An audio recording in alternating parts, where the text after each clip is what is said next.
Vamos conversar agora com Márcio Félix, presidente da ABPIP, a Associação dos Produtores Independentes de Petróleo.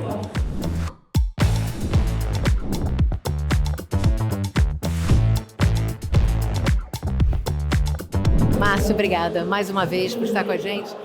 Márcio, eu queria começar te perguntando sobre o momento atual do onshore, né? A gente vem conversando todos os eventos, especialmente na Bahia. Você falou já do momento primário, secundário, tivemos M&As, tivemos empresas fazendo farm-in, farm-out entre, né, as operadoras.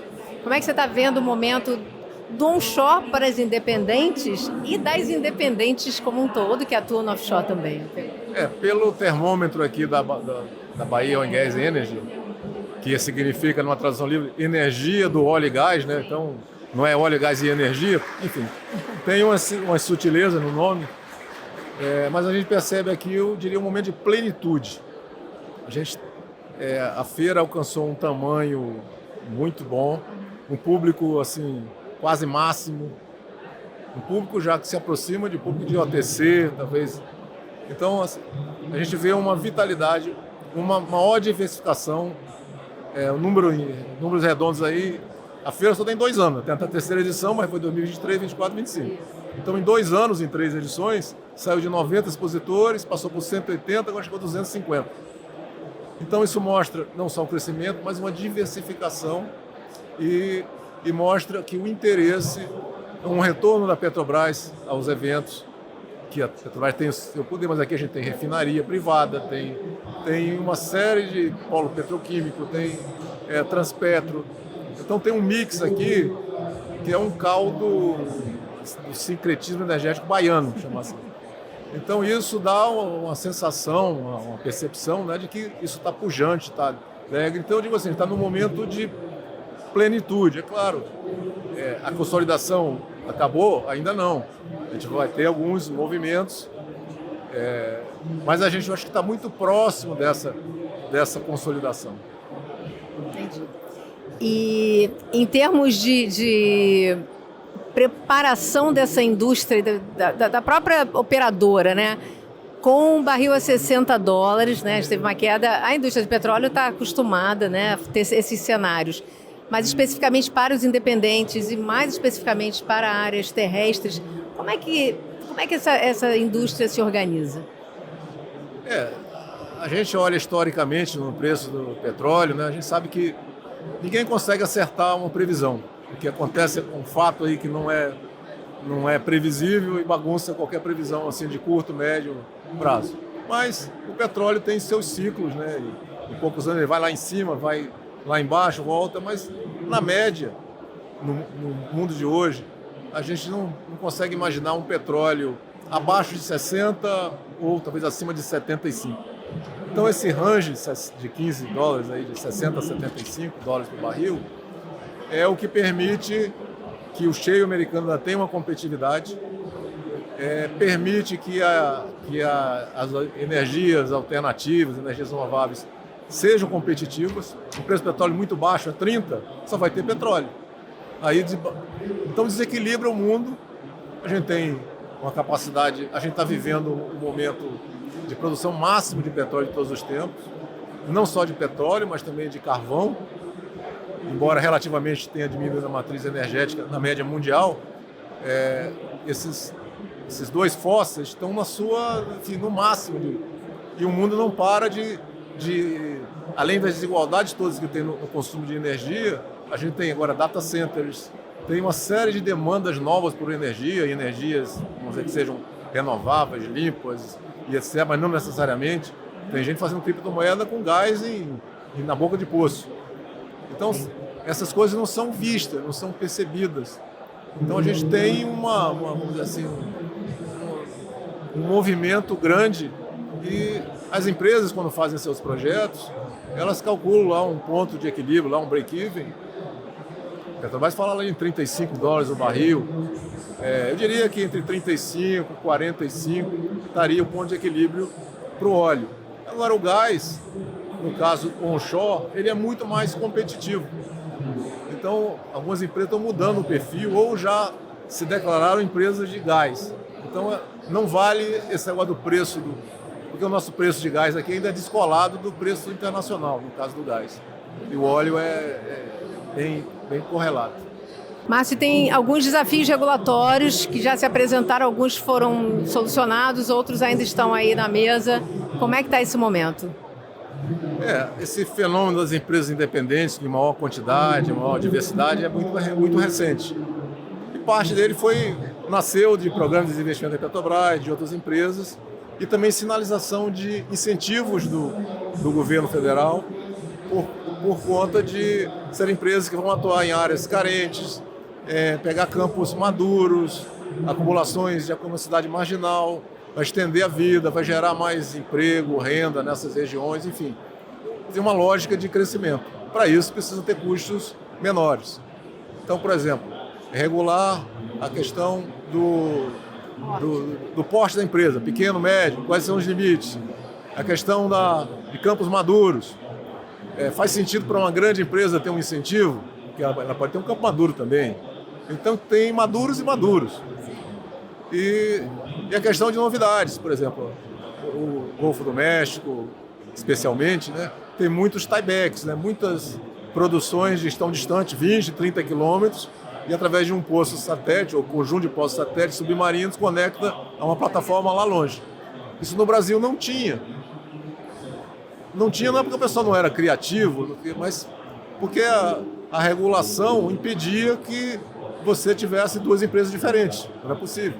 Então, hoje só está acontecendo com uma empresa, uma mesma empresa, uma mesma operadora, mas o sistema de medição fiscal ele está muito atrelado. A gente tem participações governamentais que tem projeção para os municípios confrontantes. Então, essa medição ela tem alguns desafios tecnológicos, ou para fazer tecnológico fica muito caro, então tem que ter um equilíbrio entre o tecnológico e o regulatório. É o caso dos tiebacks, por exemplo. Então, a gente está agora começando a ter projetos de injeção de estocagem de gás, de captura de carbono. Então, são coisas novas que precisam ser regulamentadas de uma maneira competitiva, né?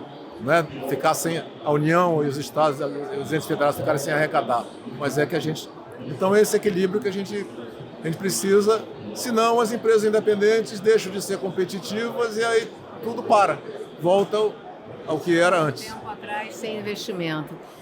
Qual a sua expectativa para o 5º ciclo da oferta permanente? Está próximo aí em junho? Está bem próximo, né? A gente tem desafios aí, porque tem já várias movimentações aí de ONGs, de Ministério Público, etc., questionando a Foz e outras áreas.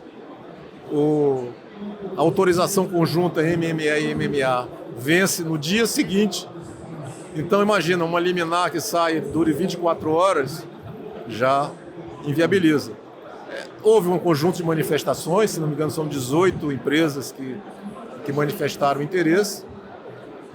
Só uma bacia onshore, na bacia de Parecis, que coincide lá com a pegada do agronegócio, onde tem usinas de etanol. Então, será que eles estão buscando esse ator que apontou essas está buscando gás ou está buscando um cenário para estocagem de carbono? A gente vai ver isso aí. E as bacias offshore, né, tem toda essa celeuma em torno da margem equatorial, especialmente da região ali do litoral do Amapá. E isso também a gente não sabe, não sei, talvez, tudo indica agora, está muito próximo, né, poucos dias, que a Petrobras não vai ter a licença antes. Isso teria uma mudança. Mas se for a própria Petrobras, que imagino que seja a empresa que esteja interessada nessas áreas, pode não sei se está associada com alguém ou não, essa Petrobras certamente não vai mudar por causa disso, que é uma oportunidade que está passando. E outras bacias que estão aí, Pelotas também, é outra bacia de fronteira que se fala menos, mas é uma bacia de grandes possibilidades, né? Depois dessa coisa, essas descobertas no sul do continente africano, né? Namíbia, África do Sul já tem aquele Cabo das Tormentas, antigo Cabo das Tormentas, né? Cabo da Boa Esperança, que tem muita turbulência, inclusive para perfuração de poços. Então eu estava lendo sobre os desafios. Né? Coincidência fica na nossa cabeça da história que a gente estuda quando é criança. E Então, assim, eu acho que é uma oportunidade, tomara que não saia nenhuma liminar, que sejam concedidas as áreas, porque uma rodada seguinte vai ser muito mais desafiadora, porque essas autorizações vão ter vencido, a gente vai estar no período de fim de governo, com essas tensões aí envolvendo a área de meio ambiente, então imagino mais dificuldade para que isso aconteça. Então, oportunidade, quem entrou no leilão, quem está lá, sugiro comprar as suas áreas. Por último, vai ter um painel, não sei se hoje ou amanhã, sobre as reservas não convencionais, né, de hidrocarbonetos não convencionais. A gente tem a questão do Poço Transparente, o projeto. Como é que está isso, né? E como é que você vê essa oportunidade do Brasil poder explorar e produzir de reservas não convencionais? O Brasil tem uns dogmas ambientais, né? Esse é um deles, né? Então, falar para o agronegócio, que é um grande demandante por recursos hídricos e que, por exemplo, vai contaminar lençol freático, vai ter isso, vai ter aquilo, vai consumir muito grande de água. Então, a gente vê movimento em alguns estados, leis estaduais sendo já promulgadas, outras em discussão. E uma legislação federal que hoje permite que o órgão ambiental estadual, já que é um negócio onshore, faça a licença da fase exploratória. Mas a licença para produção é do IBAMA. Então isso assusta qualquer um, tem um movimento. Essa discussão da margem equatorial também, se colocar esse outro assunto conjuntamente, vai gerar mais tensões. Mas essa coisa não hibernou totalmente, está semi-acordada, para chamar assim. A gente vê o avanço que a Argentina está tendo. A gente começou a importar gás da Argentina, agora a gente fez as primeiras moléculas de gás da Argentina vieram para o Brasil via duto, porque já tinham vindo via GNL há um tempo atrás. A Argentina, como país que está mais ao sul, né, tem variação de temperatura maior das 4 estações do ano, ela tem uma sobra de gás durante um período do verão e consome mais gás no inverno. Então, como é que casa uma coisa com a outra? Como é que a Bolívia vai ter novas reservas, mas tem uma infraestrutura lá. Então, a gente compra não convencional dos Estados Unidos, gás que vem de reservatório não convencional dos Estados Unidos, está começando a gostar da Argentina, mas aqui a gente não pode produzir. A gente tem áreas como a Bahia, onde nós estamos aqui, que o Campo de Candeias, ele produz desde os anos 1960 em reservatórios não convencionais. Só que eles são naturalmente fraturados. A natureza que deu uma chacoalhada e eles produzem, e é o primeiro campo comercial do país, né? De 1937, eu acho, produz até hoje. E nos anos 60 colocaram na rocha geradora, né, o folheiro, que chamam de cheio, né, que a gente traduz como xisto, mas enfim, não adianta a gente discutir, querer mudar isso, deixa o xisto mesmo, mas para os geólogos aí eles ficam, se não gostam desse... Então, assim, é uma oportunidade que o Brasil tem, especialmente nas áreas que você já tem infraestrutura, já tem uma indústria petroleira, já tem uma cultura, já tem... Então, seria uma coisa natural de, pelo menos, o projeto Poço Transparente para mostrar para toda a sociedade, de uma forma, assim, uma experiência científica, não uma coisa empírica, mas que, olha, vamos fazer essas etapas aqui. E aí tem espaço tanto para óleo aqui na bacia do Recôncavo, na Bahia, como para gás na bacia do Parnaíba. E tem a bacia do São Francisco também, que vou dizer que não é nem um folheiro, é um reservatório muito fechado, que também tight sands, que tem na Argentina. Então a gente tem uns paradigmas, e não é porque é governo A, B ou C na Argentina ou aqui no Brasil, são coisas que há poucos anos atrás a própria Argentina não acreditava que seria possível fazer isso no volume que tem. E lá no onshore argentino você tem empresas das maiores do mundo.